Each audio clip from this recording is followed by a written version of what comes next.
Vamos a otro tema. Estamos con Marilú Vigold. ¿Cómo nunca puedo con tu apellido? ¿Cómo se pronuncia? Perfecto, lo has Vigold, lo hice pronunciado. bien esta vez. Ella gracias, buenos días. Vocera de jefa del área de comunicaciones y responsabilidad social de UNICEF Perú. Y está con nosotros porque hoy es un día importante, ¿no? Hoy es los 30 años Hoy de la Declaración Universal de los Derechos del Niño. Hoy día se cumplen los 30 años de la Declaración, de la Convención sobre los Derechos del Niño, y 20 de noviembre, así que es el Día Mundial de los Niños y de las Niñas, así que estamos de fiesta. Estamos de fiesta y yo creo que para el Perú, además, Nicolás, es una doble fiesta, porque esta convención se firma y luego Perú la ratifica prontamente cuando don Javier Pérez de Cuéllar era el secretario general de Naciones Unidas, así que nuestro reconocimiento. Recuerdo que fue uno de los primeros países en ratificar la convención, ¿no? Sí, fue uno de los 20 primeros países en ratificar la convención. La ratificó en septiembre, el 4 de septiembre del siguiente año. Fue muy rápido y la verdad es que los avances que se han hecho Esa es la pregunta. O sea, 30 años después, ¿cuál es el balance? Es decir, porque lo que se trata era de volver la mirada hacia nuestros niños y atender todos los problemas que la infancia tenía y hacer cosas muy específicas para resolverlas desde todo punto de vista, de la protección contra la violencia, de la salud, de la nutrición. O sea, ¿cómo hemos avanzado en ese sentido? A ver, yo diría que lo primero es, hemos avanzado porque hemos empezado a mirar a los niños y a las niñas como sujetos con derechos, ¿no es cierto? No como objetos de protección como se veía antes, ¿no es cierto? Y eso implica que los niños y las niñas tengan posibilidad de opinar sobre aquellas cosas que le competen, dar su opinión. Y significa también que nosotros los adultos estamos obligados a protegerlos, pero significa también que tienen que ser tratados como personas que son, como personas con derechos. Ahora bien, yo creo que hemos avanzado muchísimo. Estaba mirando algunas estadísticas, por ejemplo, en materia de salud. Hace 30 años la mortalidad infantil era de 78 por 1000, hoy día es de 19. Hemos avanzado hacia la prácticamente universalización de la educación primaria, ¿no? Todavía hay temas, hemos avanzado en educación secundaria. Hay un tema bien crítico porque se ha, digamos, crecido mucho en el acceso a la educación, pero simultáneamente ha bajado la calidad, ¿no es cierto? No, yo creo que hemos avanzado en términos de calidad, pero todavía pues hay una brecha muy grande, ¿no es cierto? Somos un país con inequidades bastante importantes, ¿no es cierto? Entonces, la educación que recibe un niño urbano de un distrito X de Lima es absolutamente diferente que la educación que recibe un niño de una comunidad andina o de una comunidad amazónica. Sin embargo, se ha avanzado muchísimo. Hay una política de educación intercultural bilingüe en la cual hemos avanzado, pero todavía pues hay retos pendientes. La calidad educativa sigue siendo, como lo señala el Ministerio de Educación y específicamente la ministra Pablo, sigue siendo un reto. Pero todavía pues hay brechas en términos de cobertura y de calidad de la educación secundaria, de la culminación de la educación secundaria, y también brechas en la cobertura de la educación inicial. ¿En qué otras cosas hemos avanzado? En la identidad. En la identidad es notable. Hasta hace 15, 20 años, de cada 620.000 nacimientos que se producían en el país, aproximadamente 100.000 niños se quedaban sin nombre. No tenían acceso a una identidad.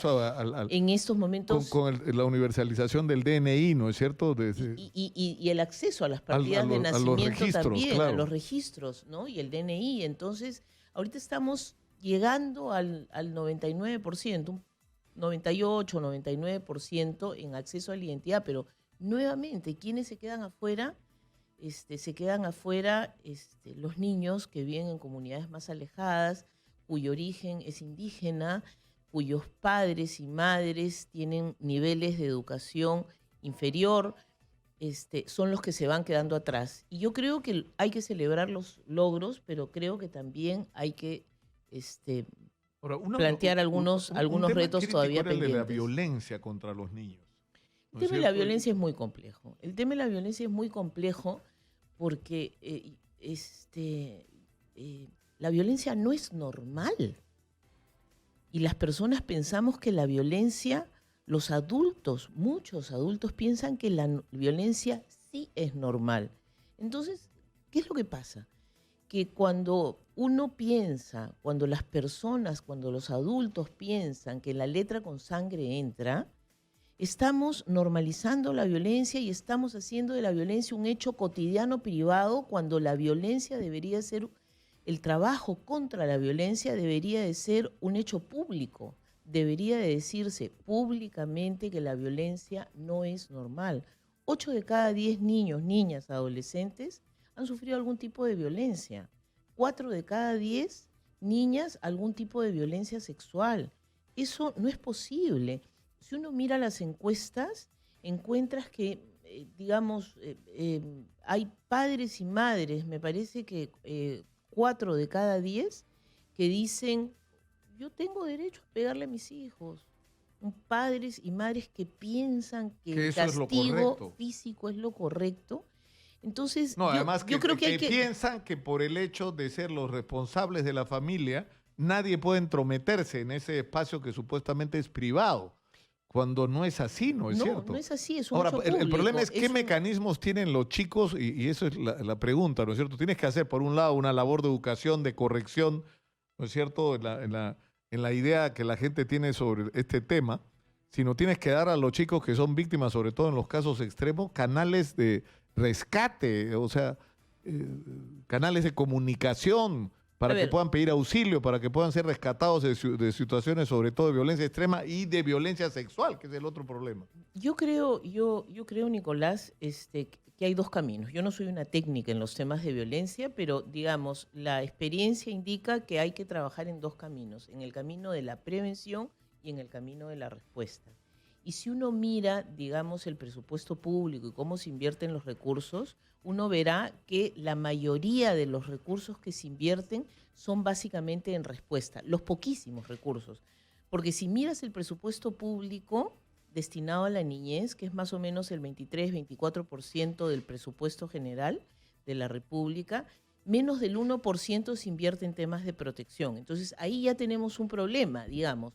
Independientemente de las buenas ganas de hacer cosas, también es importante que hayan recursos y que se inviertan. Por ejemplo, a mí ¿no es cierto? Se discutió mucho sobre lo de la publicidad estatal y sobre si es necesaria o no en medios privados, ¿no es cierto? Yo creo que una de las pruebas de que sí es necesaria era esa campaña, ¿te acuerdas? Tan buena de Yo sé cuidar mi cuerpo, que era no sé si recuerdas, sí, claro, que era dirigida a los chicos y que impactaba sobre los adultos, ¿no es cierto? Y ponía el tema de la violencia sexual, de los tocamientos indebidos, etcétera, en la discusión, así no quisiera, porque estaba en la radio y en la televisión, ¿no?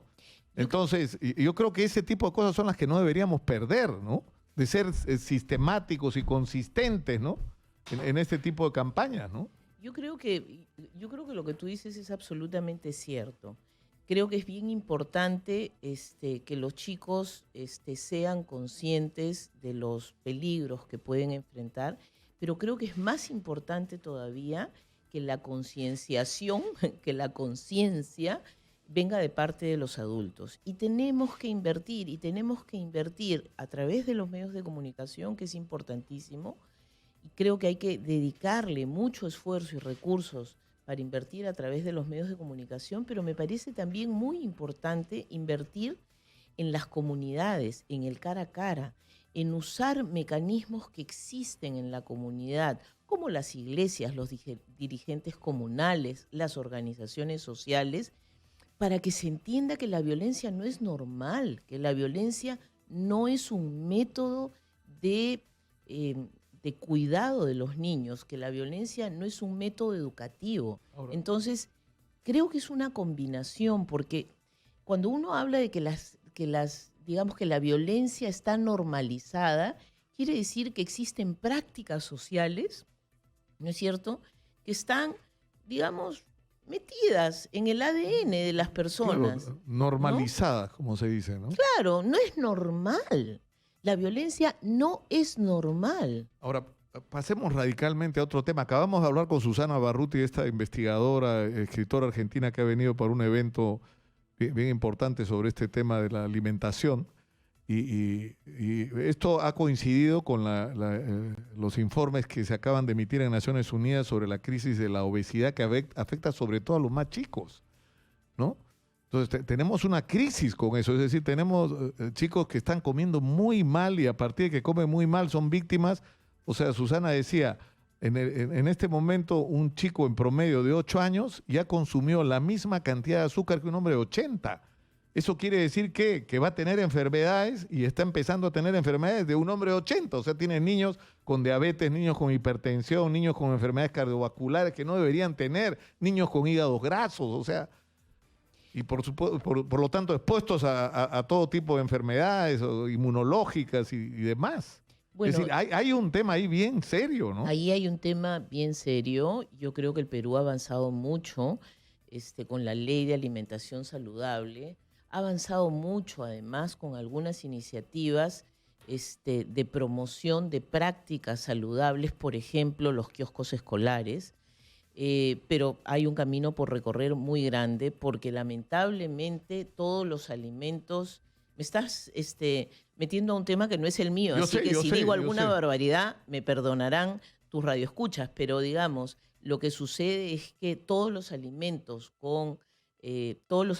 procesados tienen muchos azúcares y muchas grasas trans, ¿no es cierto? Entonces, está muy bien, hemos avanzado con la ley de alimentación saludable, pero nuevamente, ¿quiénes son las personas más perjudicadas? Las personas más perjudicadas son las personas que tienen menores ingresos. Y nuevamente uno empieza a mirar los temas de inequidad, ¿no es cierto? Porque probablemente las personas que tienen un nivel de ingreso superior tienen posibilidades de acceder a comidas más sanas, a comidas orgánicas, a acceder a mayor información sobre alimentación y, a la inversa, personas que tienen menores recursos o personas que han accedido, digamos, por el incremento de los niveles económicos de las familias, están accediendo a comidas rápidas que están llenas de grasas y de azúcares, ¿no es cierto? Entonces, ahí hay un tema. Pero otro tema que creo que es bien importante, que hay que saludarlo,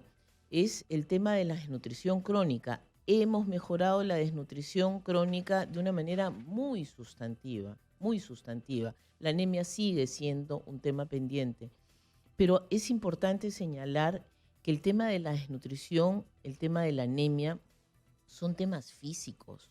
Y volviendo a tu preocupación sobre el cuidado de los niños, yo creo que hay que saludar el hecho de que exista una política que se llama Primero la Infancia. Es una política que se dio, me parece, hace 2 meses que la lanzó el presidente de la República, que tiene que ver con el tema de la alimentación, que hay temas pendientes. La anemia sigue siendo una preocupación muy grande en el país, pero tiene que ver con el tema del apego, del cuidado. Los primeros años de la vida, los primeros 3 años de la vida, definen la vida de las personas, y la cosa no es solamente física, en términos de nutrición, es también en términos de amor, de afecto, de cuidado, de afecto, de protección, de apego, de protección.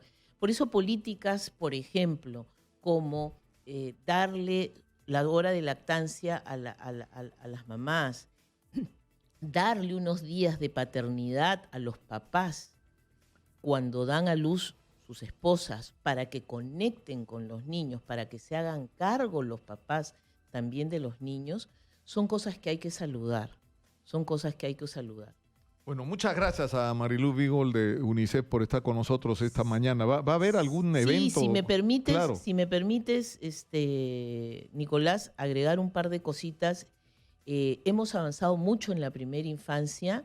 Todavía hay retos pendientes con la adolescencia para la culminación de la secundaria, para la salud sexual, reproductiva, mental, nutricional de los adolescentes, y para cuidarlos en términos de protección de las violencias que estábamos hablando. Entonces, hoy día queremos y estamos sumamente agradecidos a la Municipalidad de Lima, que nos ha acogido. Hoy día invitamos a la ciudadanía, a tus oyentes, a tus televidentes, para que nos acompañen desde las 5:30 de la tarde Va a haber un acto en el cual van a participar 400 adolescentes en escena de todas partes del Perú, que están haciendo cosas diferentes, que están haciendo la diferencia en el deporte, en su comunidad, promoviendo la educación, promoviendo la no violencia, promoviendo prácticas saludables.